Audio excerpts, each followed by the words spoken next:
Welcome, everybody. It's good to see everybody here. I want to tell you, we serve a great God, and I can tell you already, I know I'm in tune this morning, but I've seen it several times just this morning, so it's quite comforting when you're looking at it from that aspect. So I want to tell you, when Joey asked us if there was anybody that might be interested in filling in while he was gone, something inside of me jumped at the opportunity, which if you know my history, you would know that that's not like me at all. And I just couldn't stop getting excited about it. And it was almost immediately, I got 5 sermon topic ideas the first night. And I was like, this is amazing. And I know in my own life, when God starts doing that, I want to pay attention, because he's done that a lot in my life. And but now it's up to 7, you guys. And I couldn't decide, so I decided we'd do them all. We'll see how it goes. But I got to tell you, a while ago, I used to work with a fella in Lewiston, and his wife had some issues. I work at Central Maine Medical Center, and he called me one day, and he said, she's in the ED right now, and I'm in Portland. It's going to take me an hour to get there. Now, I'm pretty good friends with him, but his wife I have met a couple of times, almost never talked to, and he's like, do you mind going up and sitting with her until I get there?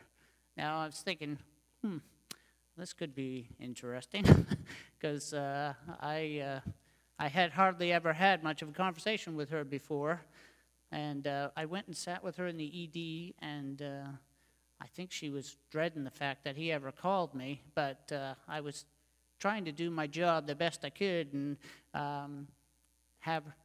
keep her distracted while she was waiting for her husband. So I just rambled on for that a whole hour.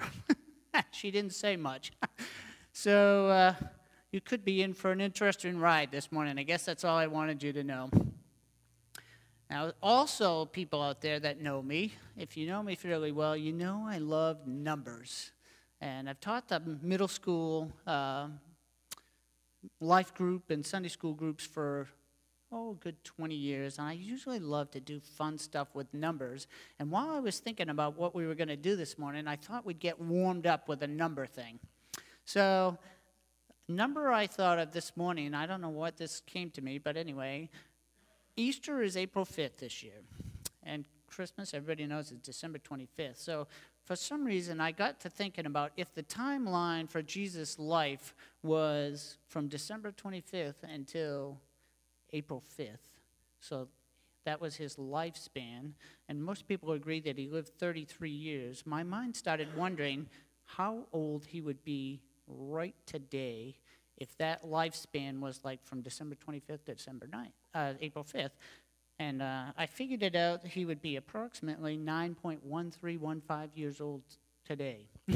So I just thought that was an interesting number thing to get my mind rolling. All right, now we're going to shift into the direction we're headed. How deep are your roots? That's what I wanted to start talking about this morning. How deep are your roots? Now, I've heard a lot of sermons preached about how deep are your roots, and they're usually, that idea is a positive thought. How deep are your roots? How deep are your roots? So we're going to start in that direction. I will tell you, when I was a young boy, I went to church, and a missionary came, and he made the comment that took me a few minutes to figure it out, but he said, the American church is 3,000 miles wide and 6 inches deep. Now, he'd been abroad, and he saw some amazing things that God was doing, and he made that statement, and I pondered that for a long time, and I've carried that through. I heard that comment probably 30-plus years ago, and it's stuck with me ever since. The American church is 3,000 miles wide and 6 inches deep. So let's think about how deep are your roots. All right, I decided to do some research on roots and trees, and I think a natural thing to think about when you're talking about roots and trees, everybody thinks about redwoods. So we have a picture of a redwood. I got some visual aids because I'm used to doing the middle school, so I'm going to have a lot of fun things like that. But anyway, that's a picture of a redwood with somebody driving a car through the middle of it. So everybody knows redwoods are huge. They grow up to 350 feet high, and you would think they had some pretty impressive roots. But I did some research and discovered that the roots are pretty much surface roots. And they might spread 100 feet in any direction, but they don't really go into the soil. So that got me to thinking about, what other kind of trees are we familiar with? So I thought about where we live. All right, there's a great picture of a white pine. Okay, everybody has them well, you probably have them right in your yard. We have a whole yard full of white pines. So it got me curious about what kind of root system pines have. Now, I thought pines had a fairly surface root, and they do.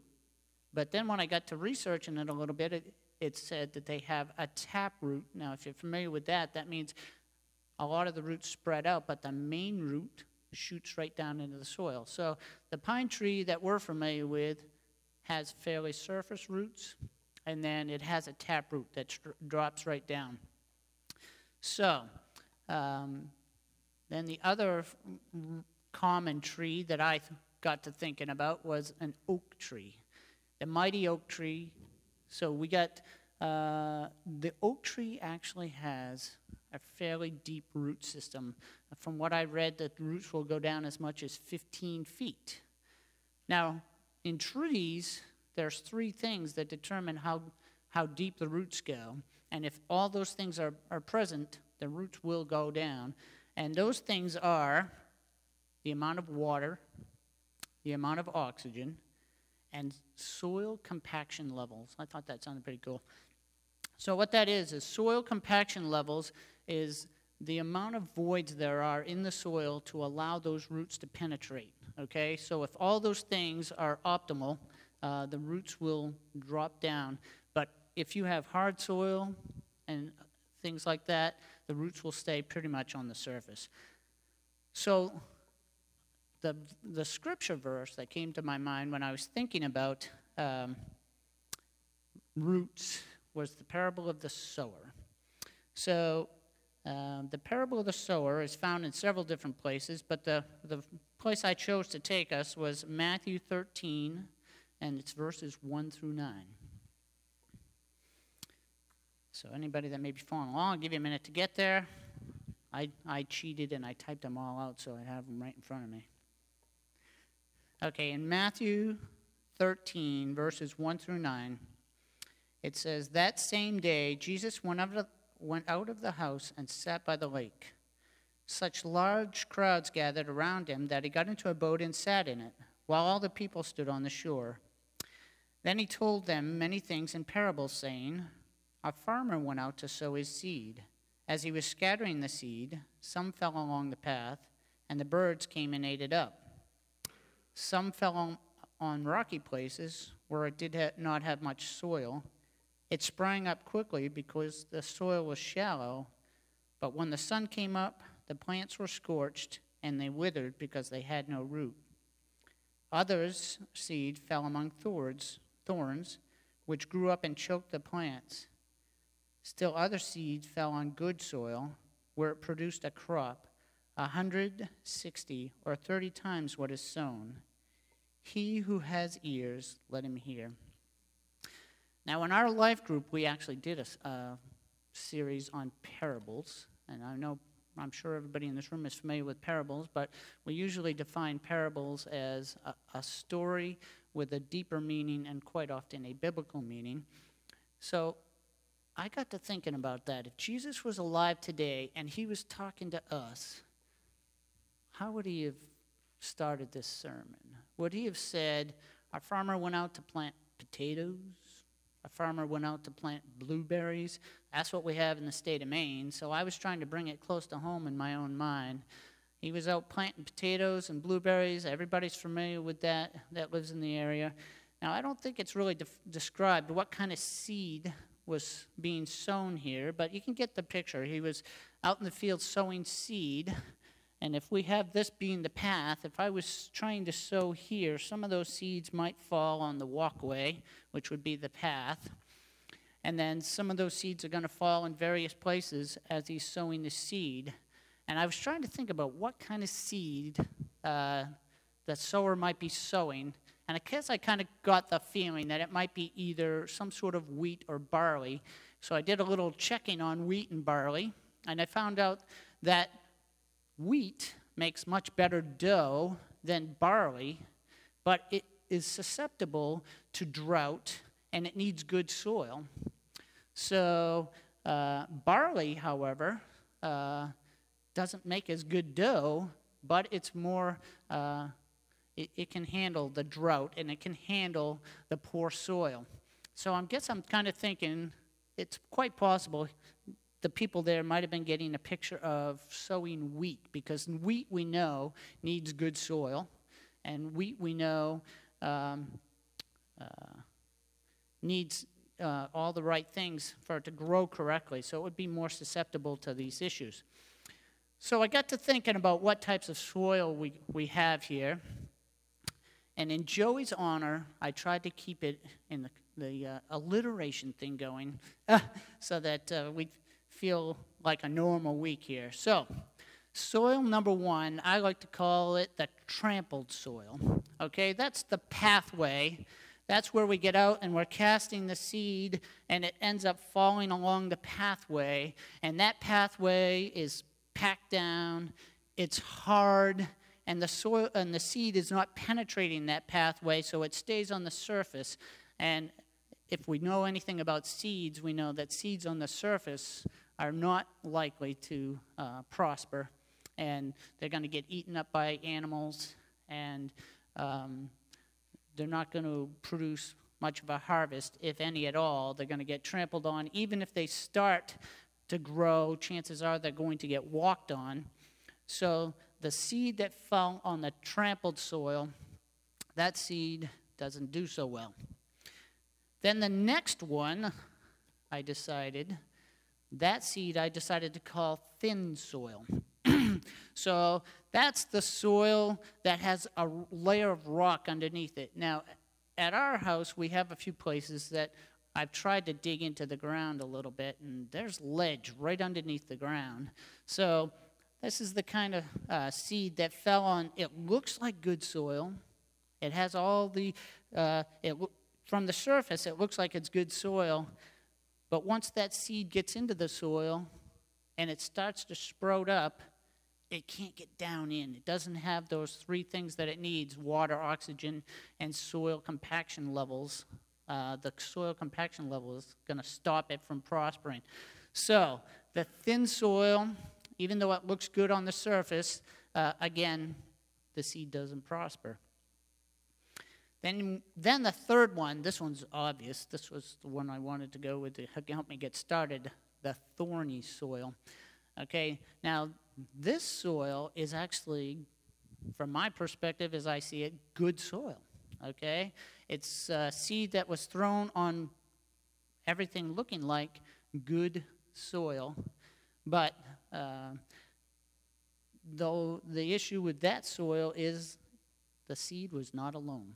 Okay, and other seed was present in the soil, and that seed was able to take over, and it was able to choke out the soil, the seed. And again, even though we have good soil and we have everything we need, some other aspect comes along and causes the seed not to prosper. And then finally, the fourth soil that I categorized, I called that terrific soil. Okay? So terrific soil, that's everything going in its favor. The seed falls on the ground, it takes root, and it prospers. And we have 100 times, 60 times, or 30 times what was cast out. So Jesus tells a story, and there's various kinds of soil, and one of them, of the four, is a soil that prospers. Now, I don't know about you guys. I was thinking about this a lot as I've been thinking about this, but I'm thinking I would have been back there looking at Jesus, and I would have been going, nice story. That's a nice story. He tells great stories, and he's talking about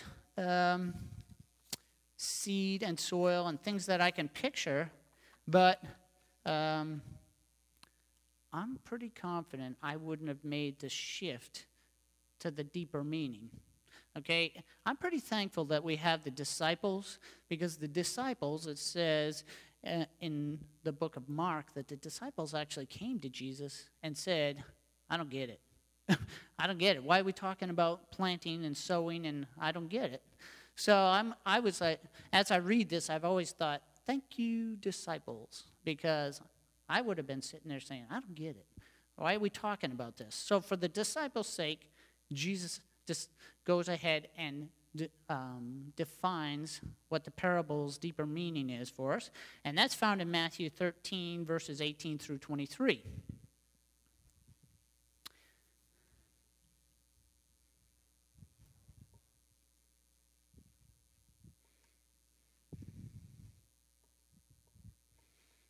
Okay, verse 18. Listen then to what the parable of the sower means.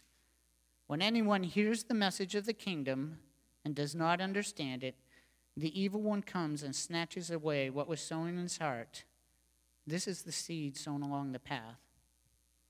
The one who received the seed that fell on rocky places is the man who hears the word and at once receives it with joy. But since he has no root, he lasts only a short time.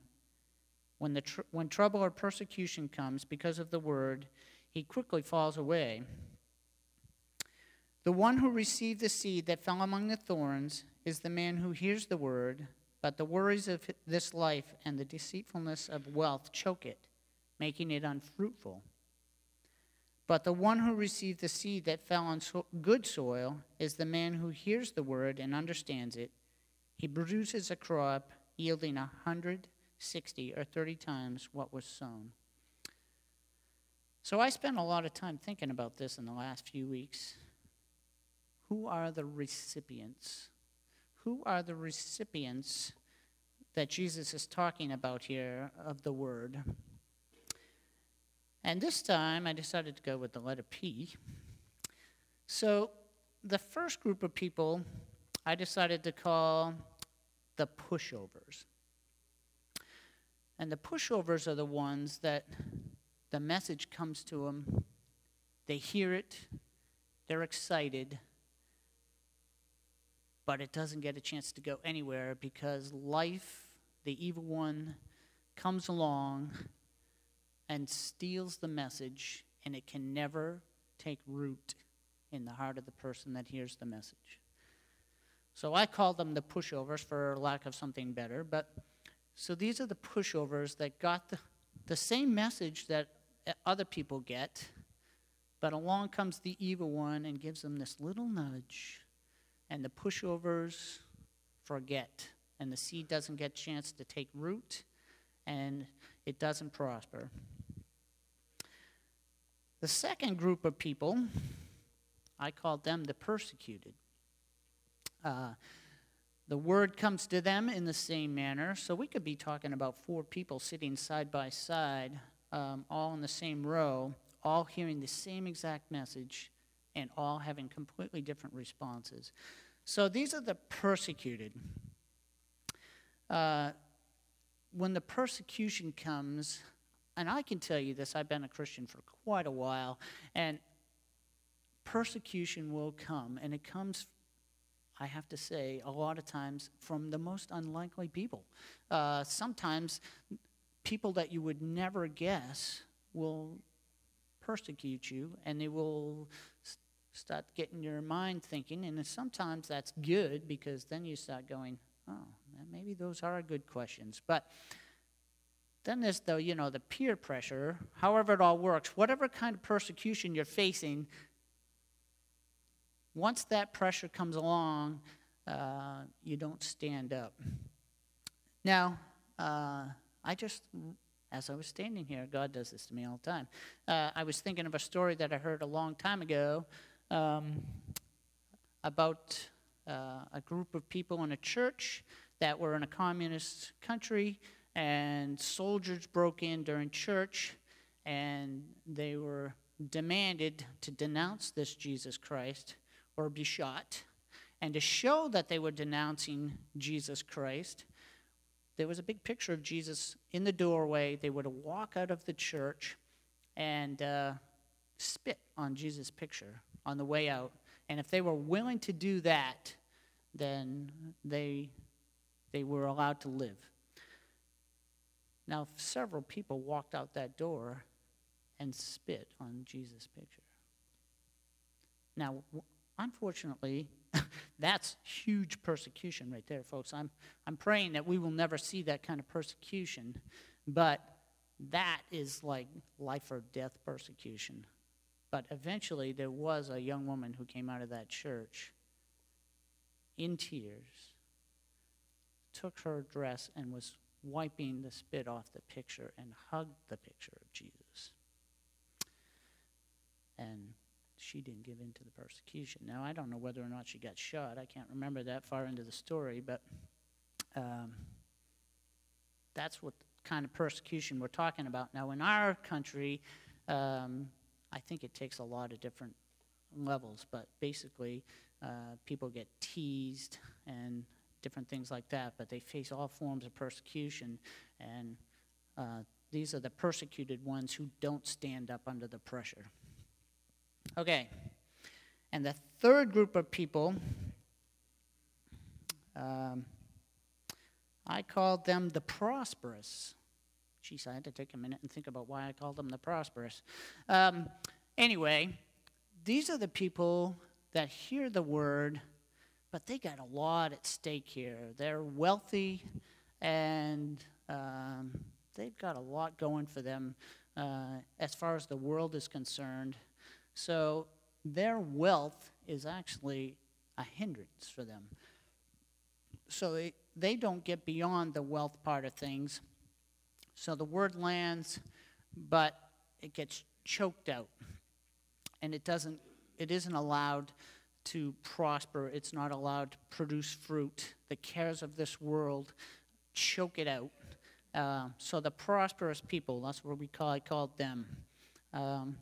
And the last group of people, I called them the productive recipients. These are the ones that God prepares their heart. I've seen this so many times over the years. God prepares them, makes them ready. You don't know what's been going on in their life, but they walk through the door and they're just thirsty. They're hungry. And God gives somebody like me the opportunity to say something, and they prosper. It's amazing how it works. I still get amazed just thinking about it. So these are the productive ones. Now, I have to warn you now that because I teach the middle schoolers and have done so for many, many years, there's lots of different things that I like to do. I wanted to steer us in the direction of thinking about how deep are your roots.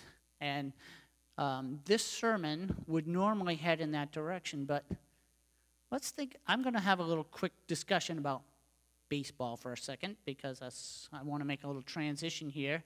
And a lot of baseball is the pitcher, okay? Now, I was never very good at pitchers that could throw junk, okay? And one of those things, and some of you may be good at this, but I was never good at hitting curveballs. I was a sucker for a good curveball. So, let's see if I can do this. With the help of my trusty assistant, I'm gonna throw you a curveball right in the middle of the sermon. And hopefully he'll catch it. We actually practice, folks, so I think we'll be all right. And there's nobody in the front row to take out, so we're good, Noah.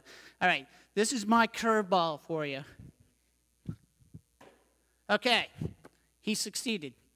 All right, so the curveball is that sermon, as I've heard it in the past, has usually been a positive thing about how deep are your roots in the Bible. But I'm going to take it in a different direction right now. In fact, I'm actually going to take it kind of like the word repent. We're going to go this way, and I'm taking you in the exact opposite direction. The question I have for you is, how deep are your roots when God calls? Okay? So, we're going to think about how deep are your roots when God calls.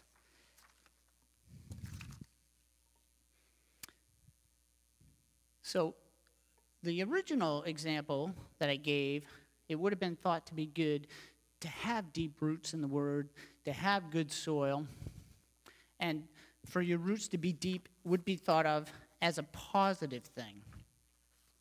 But what if God is calling? Okay? And your roots are so deep. Aha! All right. I don't think Joey ever has this happen. So, I guess I should have thought about that in the middle. Well, I don't know. All right. So, how deep are your roots when God calls? Because that, I think, is a time when you don't want your roots to be that deep. One thing I was thinking of, okay, I'm thinking this might be somebody that really wants to talk to me, but I guess now is not really a good time. Okay, so when God calls, are you too busy? Are you like giving your sermon or something? I mean, this would be a bad time for God to call, don't you think? So how deep are your roots when God calls? Because that's a bad time to have deep roots. And I was thinking about answering this call. That's what I was thinking about. Excuse me, 1 second.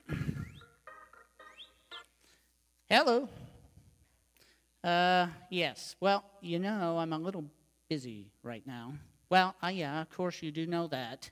And honestly, I would expect you to know that this is not a really good time to call. Yeah, I am. I'm sure it is important. What can I do for you? You want to talk about that right now? Of course you know best, but now? Well, yeah, I'm a little uncomfortable discussing it right now. Well, yes, I think we should wait until later. Okay, talk to you later. Thanks. Okay. How deep are your roots when God calls? Now, guys, I decided to take a look into the scripture. God calls all through the whole Bible. He's calling all the time. Now, there's several different ways to answer the call. So, the first person I thought it would be fun to look at that got a call, we'll start right in the beginning, was Adam and Eve. Adam and Eve got the call. And I was looking at Genesis 3:8. So, in Genesis 3:8, Adam and Eve got the call. And it says in Genesis 3:8, the man and his wife heard the sound of the Lord God as he was walking in the garden in the cool of the day, and they hid from the Lord God among the trees of the garden.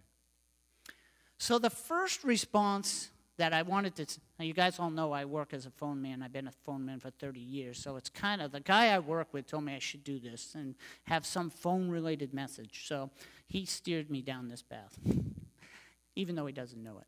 All right. Adam and Eve chose to run away from the phone call. They got the call. God was in the garden, and they got the call, but something had come between them and God, and that's something we call sin. And all of a sudden, They didn't want to talk to God anymore. In fact, they wanted to hide from God. So they ran away and tried to hide. So the first response that I'm going to talk about is run away. Like when I look at this, caller ID is great nowadays. You can look and see who's calling. And you can say, "Ooh, IRS. I'm not answering that." Okay? So it's quite common to have your response be run away. Okay. I think everybody will be familiar with this one. But the next one I want to go to is Jonah. Jonah got the call. And it clearly says that Jonah got the call. And I'm going to read for you Jonah chapter 1, verses 1 through 3. In verse 1 it says, "The word of the Lord came to Jonah, son of Amittai." He got the call. "Go to the great city of Nineveh and preach against it, because its wickedness has come up before me." But Jonah ran away from the Lord and headed for Tarshish. He went down to Joppa, where he found a ship bound for that port. After paying the fare, he went aboard and sailed for Tarshish to flee from the Lord. This man got the call and rebelled. Okay, so the second set of recipients, we say rebel. Okay, I get the call. I know I have a clear call. I'm supposed to go to Portland, and I head for North Conway. I just want out of here. Okay? I like to bring things to home because it helps me to think, In Jonah's case, he wasn't headed for North Conway, guys. He was headed for the West Coast. He wanted to get as far away from Nineveh as he could, so he wasn't just headed for North Conway. He was planning a fare for the other end of the world, as far as he could get away from what he was being told to do. Now, anybody that knows the story of Jonah knows that why would you want to go to Nineveh? Those people were despicable, okay? My God, what has he got going on here? Is he actually giving me the right information? Is he really sending me to Nineveh? My mind is up here wandering, trying to think of a place that would be like that right now. North Korea is in the news a lot. God was sending them to a country that highly persecuted the Israelites and the Jews. Jonah was like, "This has got to be a wrong number, man. You got to be wrong. I can't trust you. I'm going the other way." So, God called. Jonah rebelled. We know the story. He wasn't a happy camper, but he eventually got there.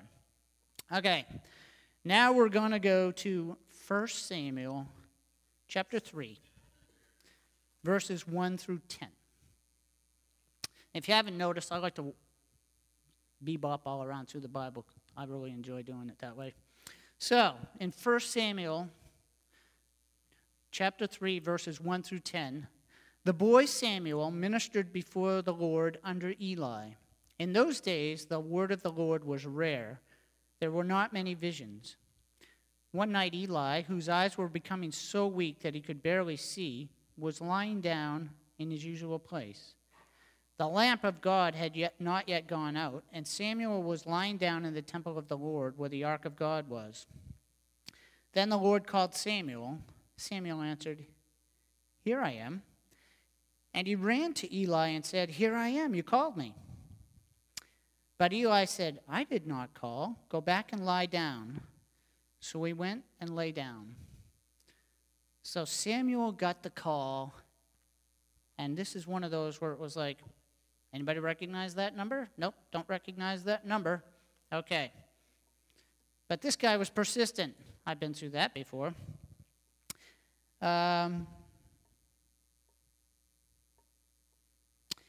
right, verse 6. Again, the Lord called, 'Samuel.' And Samuel got up and went to Eli and said, 'Here I am, you called me.'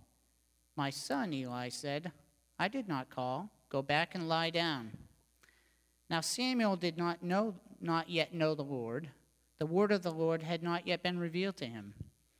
The Lord called Samuel a third time, And Samuel got up and went to Eli and said, "Here I am, you called me." Then Eli realized that the Lord was calling the boy. 3 calls. Oh, that's pretty impressive. So Eli told Samuel, "Go and lie down, and if he calls you, say, 'Speak, Lord, for your servant is listening.'" So Samuel went and lay down in his place.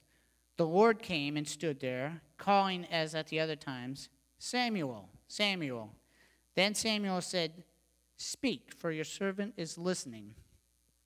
So this I called the person who responds, okay? He got the call. He didn't understand the call.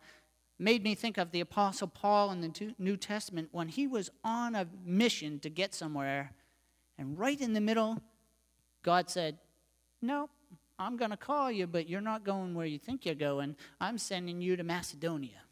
Okay? So he got the call. Even though he didn't know who the person was calling, he responded. Now, in my world, that's not necessarily a good thing. Usually when you answer a call that you don't know who it is, it's usually, "Ooh, how would you like to buy this?" And I usually say, "How would you like to call someone else?" So, in this case, Samuel responded to the call, and it began him down a path where he became a great prophet of God in the Old Testament. Okay, the next one we're going to go to is Isaiah. Isaiah chapter 6, verse 8. In Isaiah chapter 6, verse 8, it says, "Then I heard the voice of the Lord saying, 'Whom shall I send, and who will go for us?' And I said, 'Here am I, send me.'"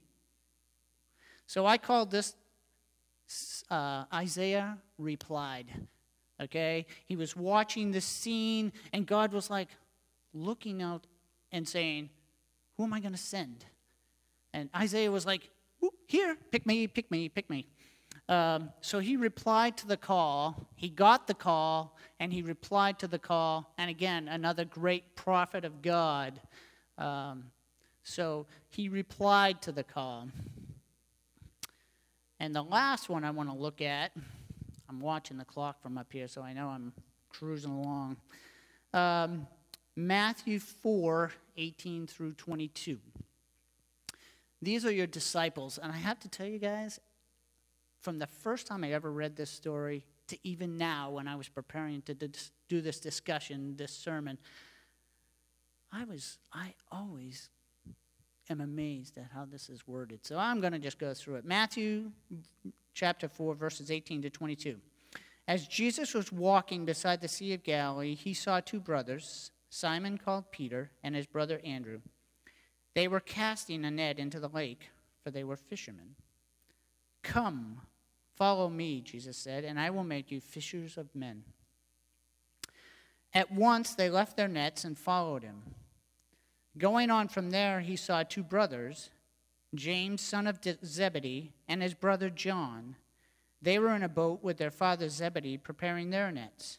Jesus called them, and immediately they left their boat and their father and followed him."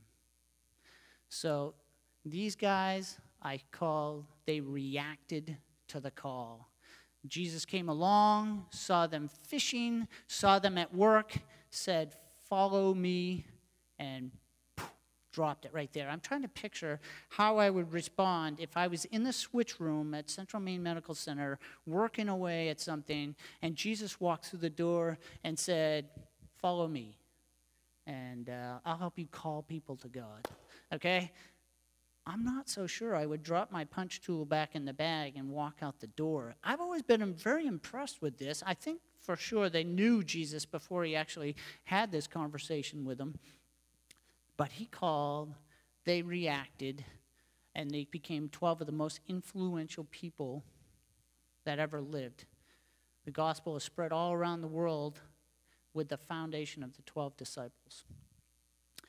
So, we have the people that run away, we have the people that rebel, the people that respond, those that reply, and those that react to the call.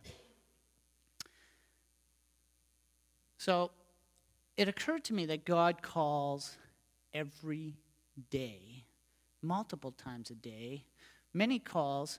And it occurred to me that there could be people in this room that were getting the call for the first time. You're looking at your phone and you're saying, not really sure what that number is. Should I answer that call?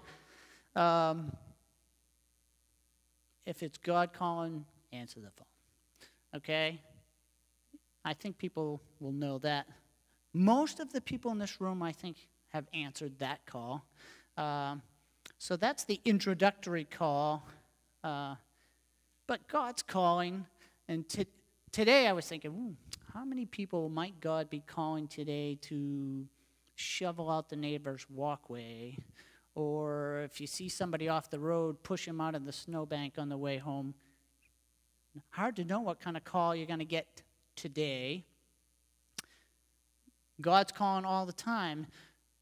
When I was younger, I think God was calling me in a certain direction, and I kind of got distracted by something over here, so I'm not sure I actually answered that call very well. So I guess where I'm at is, the point to the whole matter is, are you prepared to answer that call? That's my challenge for the day. When the call comes, Julie, I see you sitting there, and I keep thinking about Michelle. You know, I know. But how many of you, if you are driving through Portland running an errand, seeing a homeless person with a sign, Julie, you answered the call. That was an amazing chapter, even in our church, okay? I worked with another guy that was a Christian that lives up in Old Town. He told me numerous stories about he would be out at the movies, and he just happened to see this woman weeping off to the side, and that guy was great at answering the call. You know, most of us kind of see stuff like that, and we kind of go, I don't know if we should bother her. She looks like she's got problems, and he answered the call. I've always been amazed by that. You know, I think I tend to be the kind of person that's like, I don't know if I should bother them because, you know, they're already upset. So, but he found out a lot of stuff, and God wanted him to talk to that woman. I was amazed when he told me where that conversation went. Amazing. So we're going to get the opportunities, folks, and some of it is being alert and awake to when the call is coming, and some of it is being willing to answer when it comes. So that's my challenge for today. Are you willing to answer the call when it comes? I'm not sure where we're going from here. Well, we're going to do invitation. Oh, you guys have song, right? Yes. That's where I'm at. I'm at the challenge point, and I'll have the praise team come up. I asked them to do a particular song today for the invitational, and that song is Amazing Grace. Now, I chose that song because Amazing Grace was originally written by a guy named John Newton. And John Newton, I read up on it again this week just to make sure I had my ducks in a row. John Newton got lots of phone calls. Okay, back then he didn't have this phone, but God was calling, and John was going through all these different things. He was rebelling. He was not responding to the call of God, but eventually John Newton responded to the call of God. He became a great preacher, and he wrote the great hymn that most people know, Amazing Grace, and it's because he chose to answer the call. So, if anybody has anything they would like prayed for, I'll be here, and we'll have our invitational song.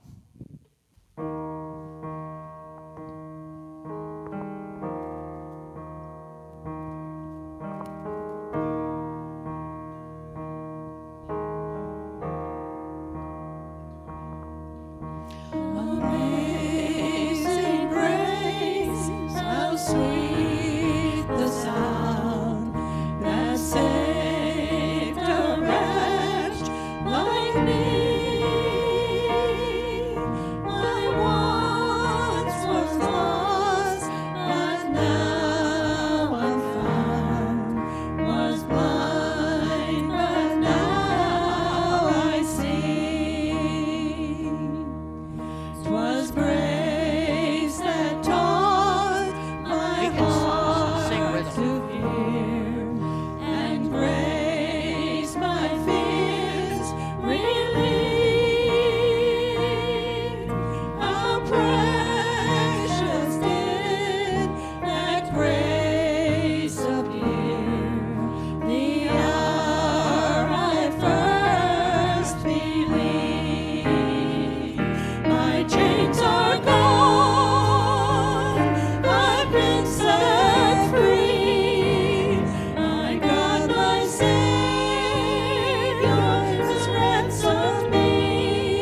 Thank you, guys.